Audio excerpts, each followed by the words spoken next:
এবার পদত্যাগ করেছেন বাংলাদেশ বিশ্ববিদ্যালয় মঞ্জুরি কমিশন ইউজিসির চেয়ারম্যান প্রফেসর কাজী শহীদুল্লাহ।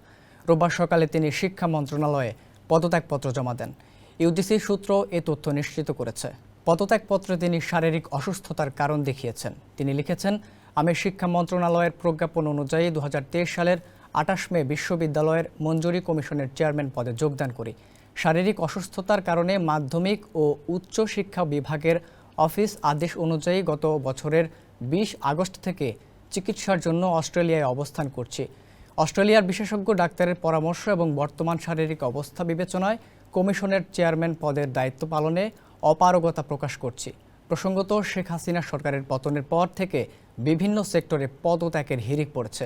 প্রধান বিচারপতি ও ঢাকা বিশ্ববিদ্যালয়ের ভিসি সহ অনেকেই এরই মধ্যে পদত্যাগ করেছেন।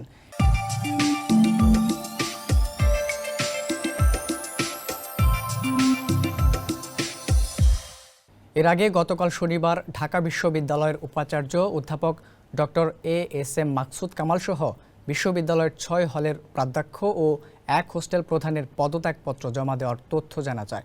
বিশ্ববিদ্যালয়ের ঊর্ধ্বতন এক কর্মকর্তা বলেন, উপাচার্য অধ্যাপক ডক্টর মাকসুদ কামাল গত 6 আগস্ট সংশ্লিষ্ট কার্যালয়ে পদত্যাগপত্র জমা দিয়েছেন।